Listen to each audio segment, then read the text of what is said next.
देवी सज्जनों, उन्मेष और उत्कर्ष के उद्घाटन कार्यक्रम में अब वो क्षण है जिसकी हम सभी बहुत आतुरता से प्रतीक्षा कर रहे थे।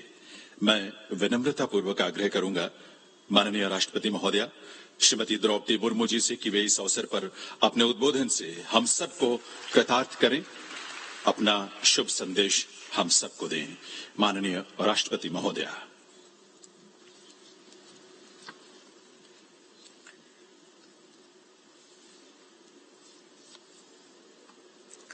उन्मेष और उत्कर्ष, इन दोनों उत्सवों के शुभारंभ में उपस्थित मध्य प्रदेश के राज्यपाल आदरणीय श्री मंगूभाई पटेल जी, मुख्यमंत्री श्री शिवराज सिंह चौहान जी, साहित्य अकादमी के अध्यक्ष श्री माधव कौशिक जी, संगीत नाटक अकादमी के अध्यक्ष डॉक्टर संध्या पुरेचा जी, संस्कृति मंत्रालय की अधिकारीगण, सभी साहित्यकार एवं कलाकार भाइयों और बहनों, friends of India and lovers of literature from other countries present here with us, गणमान्य अतिथियों, देवियों और स्वजनों, सभी को मेरा नमस्कार। साहित्य एवं कला की विभिन्न धाराओं के इस महासंगम में आप सबके साथ अवगाहन करते हुए मुझे आत्मिक प्रसन्नता हो रही है। मुझे विश्वास है कि आप सब आजादी का अमृत महोत्सव से जुड़े साहित्य तथा कला के इन उत्सवों में अपनी प्रतिभागिता से उत्साहित है। मैं आप सबको बहुत बहुत बधाई देती हूँ। राष्ट्रपति का पदभार ग्रहण करने के बाद अब तक मेरी सबसे अधिक यात्राएं मध्य प्रदेश में हुई है। संयोग से आज मध्य प्रदेश की ये मेरी 5वीं यात्रा है।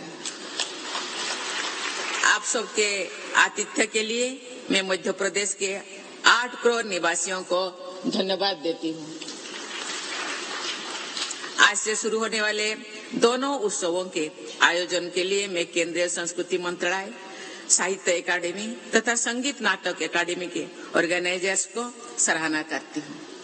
साथ ही सक्रिय सहयोग प्रदान करने के लिए मैं मध्य प्रदेश सरकार की प्रशंसा करती हूँ। केंद्रीय संस्कृति मंत्रालय द्वारा हमारी संस्कृति के विभिन्न आयामों में नई ऊर्जा का संचार करने के लिए अनेक प्रयास किए जा रहे हैं। परसों यानी 5 अगस्त को दिल्ली में आयोजित किए जाने वाले एक और उत्सव फेस्टिवल ऑफ लाइब्रेरीज के उद्घाटन में भी मुझे जाने का मौका मिलेगा। इन सभी आयामों पर निरंतर ध्यान बनाए रखने में से एक मजबूत कल्चरल इकोसिस्टम का निर्माण संभव हो रहा है। इस वर्ष G20 समूह की अध्यक्षता का दायित्व भारत को दिया गया है। इस दायित्व का भारत द्वारा one earth, one family, one future के आदर्श के अनुरूप निर्वहन किया जा रहा है। हमारी परंपरा में यत्र विश्वम भवति एक नीडम की भावना प्राचीन काल से आधुनिक युग तक निरंतर व्यक्त होती जा रही है। हिंदी के वरेण्य कवि जयशंकर प्रसाद जी ने इसी भावना को व्यक्त करते हुए कहा था, अरुण यह मधुमय देश हमारा, अरुण ये मधुमय देश हमारा, जहाँ पहुँच अनजान खिचित को मिलता एक सहारा, अरुण ये मधुमय देश हमारा।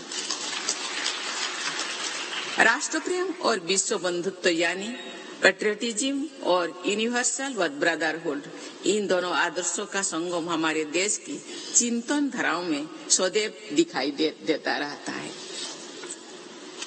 देवियों और स्वजनों, कविवर रविंद्रनाथ टैगोर ने, जिनके नाम से आज जो ये ऑडिटोरियम बनाया गया है, हम सब इकट्ठे हुए हैं, ये सुशोभित इन भवन में उनके द्वारा लिखित एक कविता का मैं उल्लेख करना चाहती हूँ।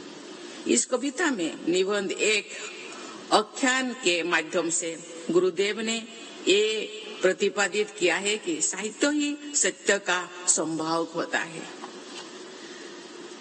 आदि कवि वाल्मीकि ने नारद मुनि ने हंसते हुए कहा था, नारद कहिला हासी से सोतो जा रोचिबे तुम्ही, अर्थात तुम जो अपने काव्यों में कहेंगे वही सत्य है।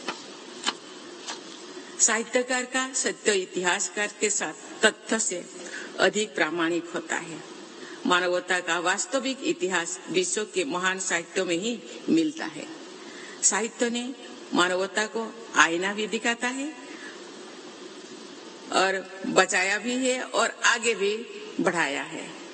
साहित्य और कला ने संवेदनशीलता और करुणा को बनाए रखा है, यानी मनुष्य की मनुष्यता को बचाए रखा है। मानवता के संरक्षण के इस परम पुनीत अभियान में प्रतिभागी होने के नाते आप सभी साहित्यकार और कलाकार सम्मान के बहुत बहुत अधिकार है। आपको बहुत धन्यवाद देती हूँ। Ladies and gentlemen, I extend a special welcome to the international participants of this festival, including those from our neighboring countries. In a world facing many challenges, we must find effective ways to build greater understanding among peoples of different cultures and beliefs. Storytellers and poets have a central role in that effort because literature has the unique ability to connect our experiences and to transcend our differences. Let us use the ability of literature to reveal our common destiny and strengthen our global community. Everyone is familiar with the timeless supremacy of literature. The greatest empire having worldwide domination in the 19th and early 20th centuries has become history. But the power of the writings of William Shakespeare is everlasting. उन्मेष का अर्थ आंखों का खुलना भी होता है और फूलों का खिलना भी। उन्मेष का अर्थ प्रज्ञा का प्रकाश भी है और जागरण भी। 19वीं सदी के हमारे देश में नवजागरण की अखिल धाराएं प्रवाहित हुई, जो 20वीं सदी के पूर्वार्ध तक प्रवहमान रही। हमारे स्वाधीनता संग्राम के आदर्शों के साहित्य ने शक्ति प्रदान की है। पूर्व से बंकिम चंद्र चट्टोपाध्याय से लेकर पश्चिम से झवेरचंद मेघानी तक तथा दक्षिण में सुब्रमण्य भारती से लेकर उत्तर में ज्ञानी हीरा सिंह दर्द तक देश के कोने कोने में अनेक रचनाकारों ने स्वाधीनता और पुनर्जागरण के आदर्श को अभिव्यक्ति प्रदान की है। भारतीयता के गौरव को स्वर देने वाले उन रचनाकारों के इतनी विशाल परंपरा विकसित हुई है कि एक संबोधन में सबका उल्लेख करना असंभव है। देशभक्ति की भावना को गहन अभिव्यक्ति भारत माता के अमर सुपुत्र उत्कलमणि गोपबंधु दास की एक अमर पंक्ति में निरूपित कर रही हूँ आपके सामने। मनेत्रे भारत शालग्राम प्रतिष्ठान मोर प्रिय पुरी धाम।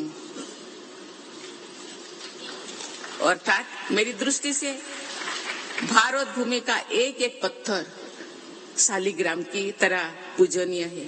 भारत का प्रत्येक स्थान मुझे जगन्नाथपुरी की तरह प्रिय था।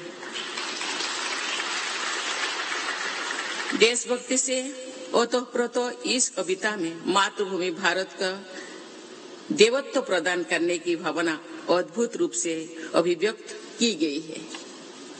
भारतीय पुनर्जागरण तथा स्वाधीनता संग्राम के कालखंड में लिखे गए उपन्यास, कहानियां, कविताएं और नाटक आज भी लोकप्रिय है और जनमानस पर उनका व्यापक प्रभाव अभी भी विद्यमान है। देवियों और स्वजनों, आजादी का अमृत महोत्सव के ऐतिहासिक पड़ाव पर हमें ये विचार करना है कि क्या वर्तमान में हम ऐसा साहित्य को उन्मेष देख रहे हैं जिनमें बड़ी संख्या में पाठकों की भागीदारी हो। मेरी जानकारी में ओडिया भाषा में लिखित एक समकालीन उपन्यास याज्ञसेनी के 100 से अधिक रीप्रिंट हो चुके हैं। ये उस उपन्यास को पढ़ने के लिए पाठकों में विद्यमान ये उत्साह का ये प्रमाण है। संप्रेषणीय होना साहित्य की प्रमुख कसौटी है। साहित्य लोगों को जोड़ता भी है और उन्हें आपस में जोड़ता भी है, जुड़ता भी है और जोड़ता भी है। मैं और मेरा से ऊपर उठकर जो साहित्य रचा जाता है, जो कला प्रस्तुत की जाती है, उन्हें रचनाओं और कलाकृतियों में सार्थकता होती है। मेरे घर, परिवार, गांव और स्थानीय परिवारों की भाषाएं संथाली तथा ओडिया है। आज 140 करोड़ देशवासियों का मेरा परिवार है और सभी भाषाएं और बोलियां मेरी है, मेरी अपना है। संथाली और ओडिया भाषाओं से मेरा अधिक परिचय रहा है। संथाली भाषा का अधिकांश साहित्य वाचिक परंपरा में पाया जाता है। संथाली भाषा के महाकवि डॉक्टर रामदास टुडू रसिका के साहित्य पहले बांग्ला लिपि में प्रकाशित हुआ। संथाली के महाकवि साधु रामचंद्र मुर्मू ने अद्भुत काव्य रचना की। रघुनाथ मुर्मू जी ने ओल चिकी लिपि के माध्यम से संथाली भाषा को सुदृढ़ लिखित आधार प्रदान किया है। उन्होंने बिदु चंदन तथा खेरवाड़ वीर नामक नाटक लिखे, जिनका जनमानस में विशेष स्थान है। मैं चाहूंगी कि इन नाटकों का तथा संथाली भाषा की महत्वपूर्ण पुस्तकों का अन्य भाषाओं में भी अनुवाद हो। वस्तुतः तो भी भारतीय भाषाओं की प्रमुख पुस्तकों का अन्य भाषाओं में अनुवाद होने से भारतीय साहित्य और अधिक समृद्ध हो सकता है। संथाली भाषा को संविधान की 8वीं अनुसूची में स्थान दिलाने की मेरी विनम्र प्रयासों को कवि हृदय अटल बिहारी वाजपेयी जी ने आशीर्वाद दिया था। भारत रत्न से सम्मानित मध्य प्रदेश का सपूत अटल जी की को नमन करती हूँ, श्रद्धा सुमन अर्पित करती हूँ।